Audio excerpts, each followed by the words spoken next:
Coucou à tous et à toutes, ici c'est Margot, bienvenue chez moi. Je vous fais une vidéo qui est un petit peu plus légère que celle que j'ai pu tourner ces temps-ci, qui était plutôt très tarologique, très ciblée. Et là, en fait, je fais une vidéo peut-être plus légère. Je vais vous parler des routines que je mets en place pour moi dans le quotidien. C'est une vidéo qui m'a été demandée par quelques personnes sur comment est-ce que qu'est-ce que je mettais en place pour moi dans le quotidien pour m'améliorer, pour que tout roule, pour que tout mon petit système roule en fait. Donc on y va tout de suite. Déjà, il faut savoir que moi, j'ai deux routines bien différentes. Parce que, en fait, je vis avec un homme qui n'est pas le père de mes enfants. Et pour mes enfants, je suis en garde alternée, en fait, avec leur père. Et du coup, j'ai deux routines différentes parce qu'il y a quand les enfants sont là et quand les enfants ne sont pas là. Tout simplement. Donc, c'est juste l'ordre des choses qui change un petit peu. Pour ma routine avec enfants à la maison, je me lève. Je me douche et je réveille les enfants juste avant ou juste après, mais enfin, ils grandissent aussi, donc la plupart du temps, ils se réveillent seuls, ils s'habillent seuls, etc. J'écris dans mon bullet journal, enfin, j'utilise mon outil bullet journal pendant que je prends mon petit-déj et c'est un moment où les enfants savent qu'ils ne doivent pas me déranger, c'est vraiment mon temps matinal à moi. Ensuite, je dépose tout le monde à l'école. Et ensuite, je fais du yoga quasiment tous les jours et du coup, je fais ça quand je peux en cours de journée. Des fois, c'est le matin juste après être revenu de l'école, collège et tout. Ou alors, ça va être plus en fin d'après-midi, une fois que j'ai cherché les enfants à l'école, en fait. Et puis souvent, en plus, le soir, je relaisse mes enfants seuls. Je retourne à mon cabinet pour mes consultations de la soirée parce que mes enfants sont assez grands maintenant pour rester seuls le soir quand je m'absente pour une consultation de 1 heure, 1 heure et demie, quelque chose comme ça.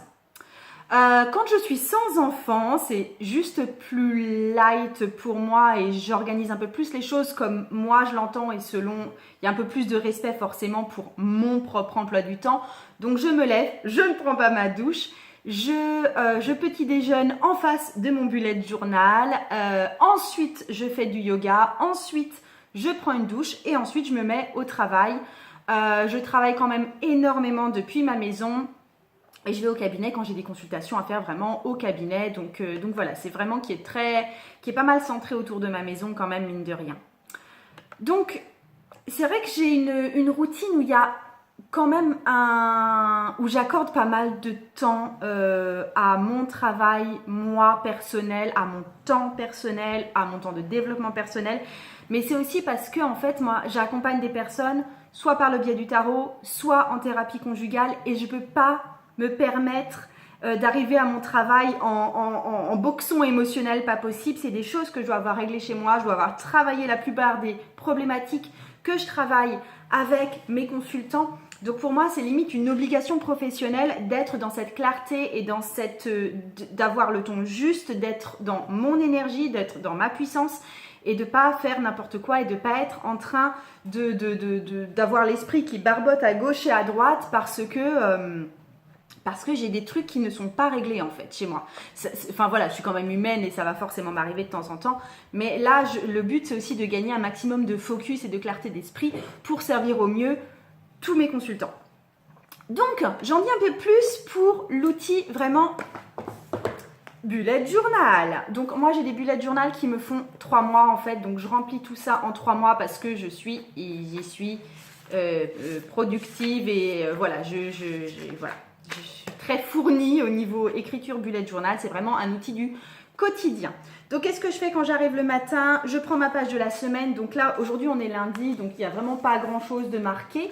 Et en fait, je prends des petites notes ici sur ce qui a été accompli la veille. Mais c'est super succinct, c'est vraiment si j'ai vu quelqu'un en particulier, si j'ai filmé 3 vidéos, je le dis. Si j'ai vu beaucoup de clients, je le dis aussi, etc. Mais c'est vraiment des petits trucs courts que je note. Voilà, la semaine dernière, du coup, elle est remplie comme ça. Je marque à chaque fois 3-4 lignes en fait de ce qui a été vraiment marquant la veille. Et puis, je fais aussi mon petit programme de la journée. J'ai un carnet, un agenda en fait, où je marque en fait les tâches que j'ai à faire vraiment dans la journée pour faire progresser les choses par rapport à mes gros objectifs de la semaine que je note ici. Donc par rapport à ça, je garde le focus et je sais ce que je dois faire les jours suivants en fait pour faire progresser justement ces gros objectifs de la semaine. Et en général, ce que je fais aussi assez souvent, là il n'y en a pas, mais je prends des post-it ou je prends des petits brouillons.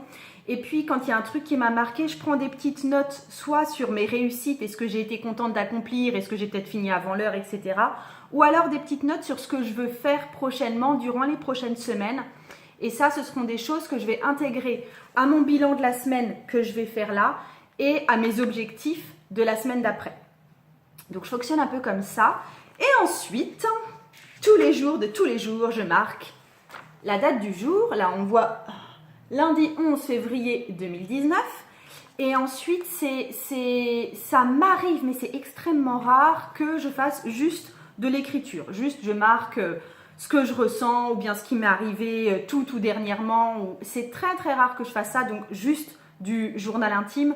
Dans un carnet comme ça de 3 mois, je dois le faire, peut-être 2 fois sur 3 mois ou 1 fois sur 3 mois. Mais c'est rare que je marque juste, voilà, hier il s'est passé ça ou aujourd'hui je me sens comme ça parce qu'il y a ça qui est arrivé. C'est pas une pratique quotidienne pour moi du tout. Par contre, très souvent, mais pas tous les jours, je dirais que ça c'est le tarot le matin, je dirais 3 fois par semaine, 4 fois par semaine, ouais 3-4 fois par semaine, je fais un tirage de tarot. Le matin comme ça va vraiment être des tirages courts, et la plupart du temps c'est basé sur des challenges que je trouve sur Instagram, particulièrement les challenges de tarot de Lionhearts, dont je suis une fan absolue, mais voilà, il y en a plein d'autres et je pioche aussi dans d'autres types de challenges, il n'y a pas que Lionhearts. Ouais, et je note mes tirages de tarot dans mon bullet. Alors attendez, je vais vous montrer ce que ça donne. Donc pas ce matin. Hier, il y avait juste une carte qui est tirée, donc je le note. Et attendez, il y en a un qui m'avait bien plu. Ouais, là il y en avait un, donc on voit que j'ai tiré 4 cartes au final. Et c'était quoi? C'était des personnes qui m'ont inspirée. Donc je n'ai que le nom de 4 personnes qui m'inspiraient particulièrement. On était censé le faire qu'avec une, mais je l'ai fait avec 4. Et ensuite, la carte, elle servait à dire comment et en quoi est-ce que cette personne m'a inspirée et forcément trouvé la résonance en nous. Et c'est vraiment quelque chose que c'est un petit tirage que j'avais bien aimé faire. Je me suis un petit peu éclatée avec l'aquarelle ici, mais ça, c'est vraiment pas quotidien non plus. Donc, il y a ça. Et ensuite, quasiment tous les jours, et là, ça doit être du 6 jours sur 7, je travaille sur un objectif, soit personnel, soit professionnel, et je pratique des libérations énergétiques à ce sujet. Donc, ça mérite une autre vidéo, je vais vous en parler bientôt de façon beaucoup plus détaillée, plus précise, parce que je vais proposer ça bientôt à mes consultants de façon officielle sur mon site, etc. Mais il s'agit vraiment pour moi de trouver des nœuds émotionnels, des croyances autour d'un objectif bien ciblé et ensuite de faire un rituel de libération. Donc ça, c'est pratiqué quasi tous les jours. C'est aussi pour ça que les choses se sont vraiment accélérées pour moi les derniers temps, en 2018. Et ça, ce processus-là de recherche sur les croyances, sur les émotions et puis de faire la libération, ça me prend environ 30 minutes par jour.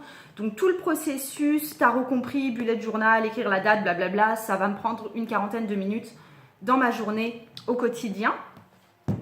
Pour ce qui concerne les tirages de tarot plus longs, honnêtement, je les réserve aux vacances, je les réserve au week-end, ou alors quand il y a vraiment un problème particulier qui me prend la tête énormément. Dans ce cas-là, je vais me pencher sur la question, je vais faire un vrai tirage en croix, je vais faire une vraie croix celtique, enfin je vais vraiment faire un tirage approfondi sur le sujet.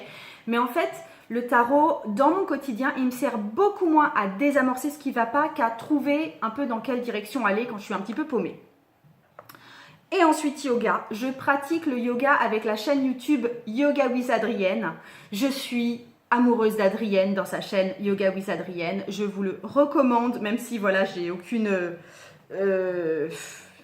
voilà, elle ne me paye pas du tout pour ça, elle ne me connaît pas, mais en fait, elle fait notamment plusieurs programmes de 30 jours, des challenges de 30 jours de yoga où elle propose des pratiques de yoga qui durent à chaque fois entre, je dirais, 15 et 40 minutes. Donc ces temps-ci, mon yoga me prend 30 minutes par jour et là aussi, je dois le pratiquer 6 fois par semaine, 5 fois par semaine peut-être si ça a été un petit peu dur. Mais enfin voilà, c'est vraiment très régulier et ça m'a apporté vraiment une concentration que je n'avais pas avant, une paix intérieure que je n'avais pas avant, une pratique méditative que je n'avais pas avant. Beaucoup de souplesse que je n'avais pas avant. Ça m'a permis de développer une certaine force intérieure et puis tout simplement continuer à m'entretenir musculairement. Avant j'allais à la salle de sport et puis j'ai arrêté la salle à cause de ça en fait, parce que voilà, j'y avais plus d'intérêt, je trouverais ça plus fatigant qu'autre chose en fait, et là je conserve la même forme physique, voire mieux, juste avec les 30 minutes par jour de yoga. Ce que je fais aussi, mais ça c'est pas une pratique précise à un moment, c'est plus dans le choix de ce que je vais porter sur moi, dans ma pratique du yoga, et c'est quelque part, c'est un filigrane tout le long, et c'est aussi un peu accordé au cycle lunaire, c'est le fait de développer chez moi l'élément feu, parce que c'était un élément qui était en insuffisance, on va dire, un certain temps. Donc il y a vraiment une concentration quand je pratique le yoga sur mon plexus solaire. Je suis accompagnée par une pierre de citrine un petit peu dans tous mes déplacements ces temps-ci.